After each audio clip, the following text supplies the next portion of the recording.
Hi guys, let's start with the first pro forma financial statements, that is the pro forma income statement. Sir, very short and sweet, I'll keep this. So what is pro forma income statement all about? Sir, we know income statement is nothing but our profit and loss statement, right? So now if I see my profit and loss, what are the line items involved? So we'll start with the sales revenue, right? The first line item, the top line, is the total sales of the company, total revenues of the company. So from that we subtract the cost of goods sold. So once we subtract the sales minus cost of goods sold, we get the gross margin. So from the gross margin we subtract our operating expenses. What are operating expenses? Selling, general and administrative, SG and A.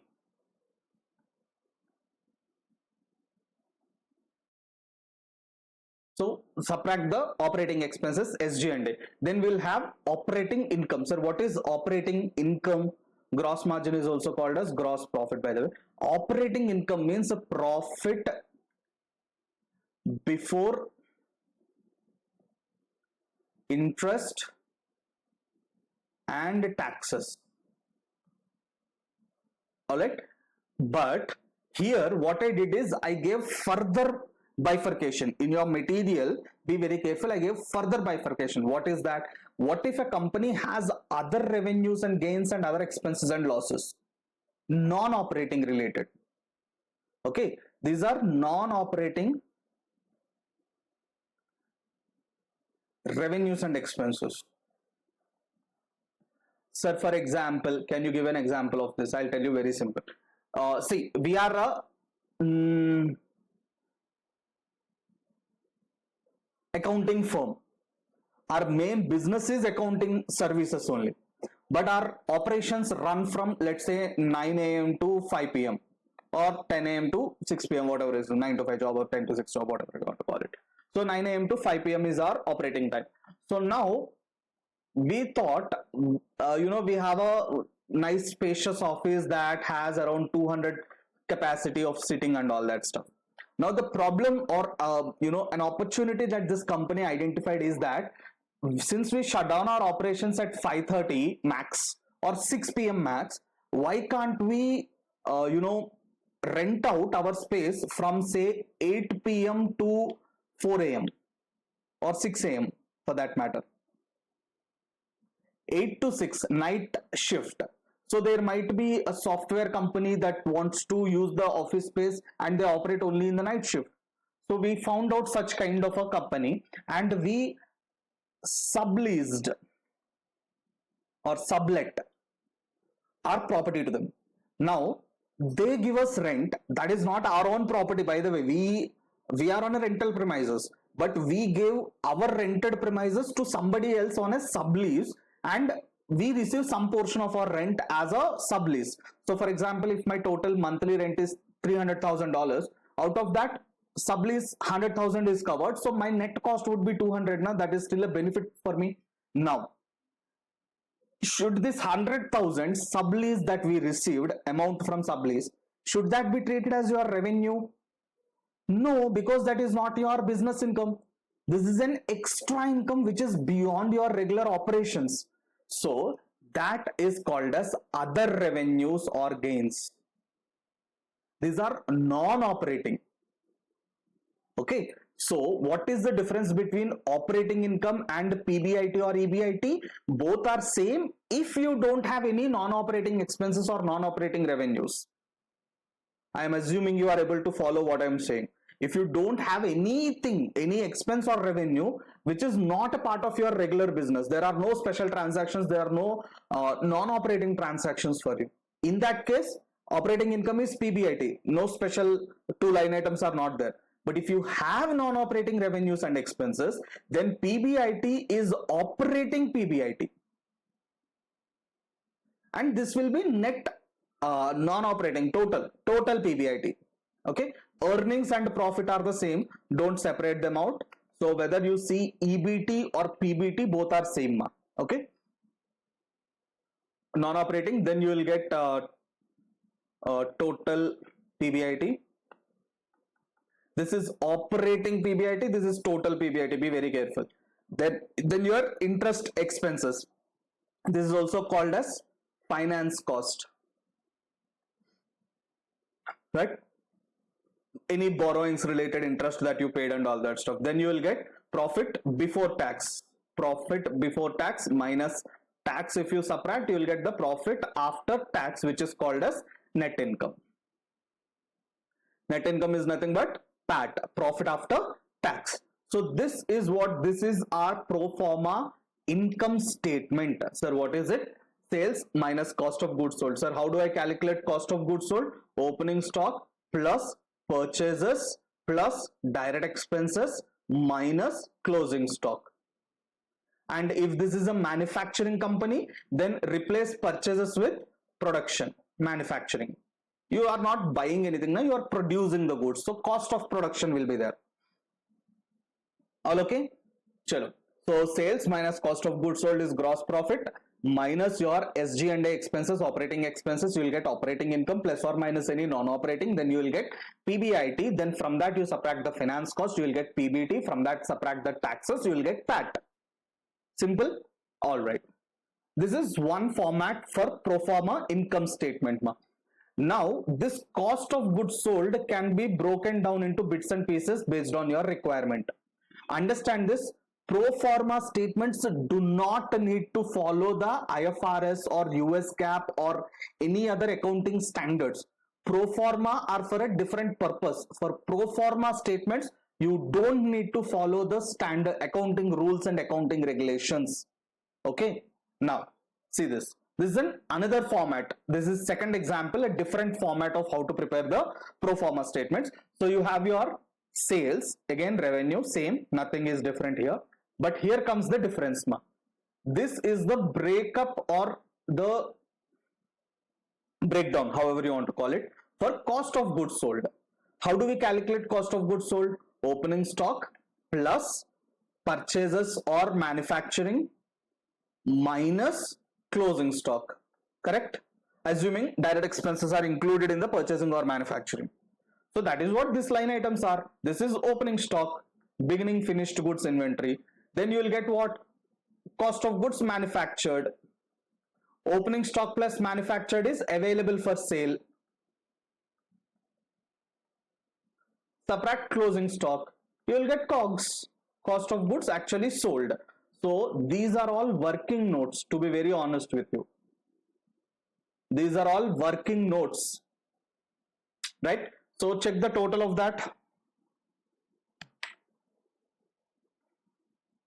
Opening stock 16,200 plus goods manufactured 489,874. That is total 506,074. This is total 506,074. From this subtract 21,790. You will get 484,284. 484,284. So this is the COGS. So now this is first line item. This is the second line item. These are all working notes, to be very honest with you. Okay. Then now 1564 minus 484,284.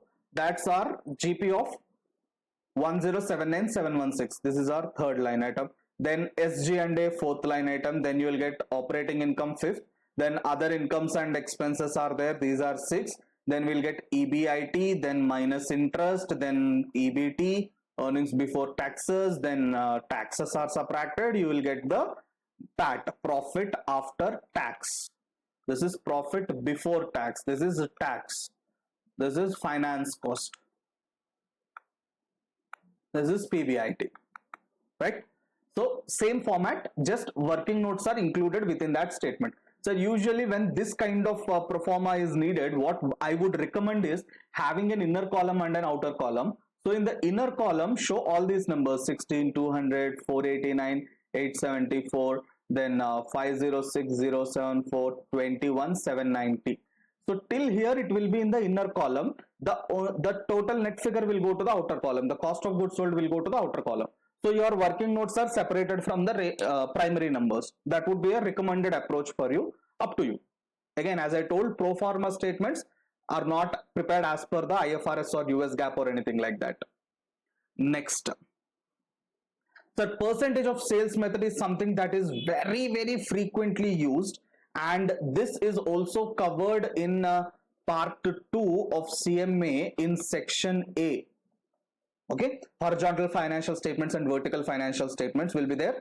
So you comparative statements, you will read that in section A of part 2. So let's not worry about that in part 1. Okay, so now what exactly is this? A percentage of sales method is the common approach for forecasting the future financial statements. These methods involve estimating future financial results based on the assumption that certain items on the income statement and balance sheet will change proportionally with the sales. Or what are we saying? Very simple, no complications here, basic thing. So suppose we are talking about year 1 and year 2, year 1 actual and year 2 projected. Okay, so year 1 sales, the first line item is, let's say, 5 million, and second year we are projecting the sales to be 8 million. Now if our business is a very constant business and it has a very good track record, we might already know that our COGS are 60% of our sales and our gross margin is 40%. Would we know? Yes. If we are a very consistent business and we have been running the same business for a number of years, we can easily predict our COGS percentage and our gross margin. Let's say our COGS is 60%. So we know that COGS would be 60% of this, that means 3 million. And our gross margin is 40%, which is 2 million. So this is a known number, there is nothing to do, this is anyways historical. And if the same percentage of sales, see 60% of sales, 40% of sales, percentage of sales method, I hope now you got the picture. So 60% of 8 million is 4.2 million. So that means we are left with 40%, which is wait, 48 na? 6 sides are 48. So this will be 3.2 million, correct. So 4.8 and 3.2, that is called percentage of sales method. See, simple. In this method, many items like the costs and expenses are assumed to increase proportionately with sales. That means proportionately means percentage basis. Some items may be adjusted based on historical data or specific forecast, like interest expense might remain constant if they are fixed rate contracts, like you have a borrowing from a bank and you pay 6% fixed interest rate. So your interest cost will not change no matter your sales is increasing or decreasing, interest amount will be the same. So there's this example for you to see. Actual year 5 and projected is year 6. Good. Sales 5 million. Oh, $5,000 million. Okay, this is a very huge company, it seems. Okay, and forecast is 1.1% of year 5 sales, no, not year 6, year 5 sales. So basically 10% growth. See here, from 5 million, 10% growth means 5.5 million. So please make that correction. It is year 5, not year 6. 1.1 into year 5. Oh, same here also, same nonsense. Okay. Yeah. Next, cost of goods sold. See, historically 5,000 and 4,000 was our cost of goods sold. That is 75% of net sales. Is it so? I don't think so. Let's see. Into 0.75 is 3750 na? Yeah. This is 80%. What is happening to the material? Proofreading. Okay. 5500 into 0.8. This would be then 4400 na? 4125 by 5500. 0.75. Acha, okay. The same percentage is not maintained. Cool. My bad. That's correct only. Nothing to change here. Alright. So current year COGS is 80%. Current year COGS is 80%. But the assumption is that in the next year it will be 75%. That means there is an efficiency increase. So we are assuming that our cost will come down. Okay. So that means this is a margin of 20% in the current year. Next year we'll have a margin of 25%. Selling and administrative expenses are also assumed to grow along with sales. Sales grew by 10%. So here also there is a 10% growth. So 400 plus 10% is 440. Operating income, currently it is $600. We are assuming that next year it will be 935. Okay, calculated. 1375 minus 440. 1375 minus 440, 935. Calculated value. Next, other revenue. There is no change assumed in the other revenue. So 250 and 250 remain the same. So EBIT is 600 plus 250, 850. 935 plus 250 is 1185. Interest, there is no change assumed in the interest. So your EBT is calculated. Then taxes are 35% of the EBT. Then you have your net income calculation. So percentage of sales. So in the percentage of sales method, okay, I gave this numbers here.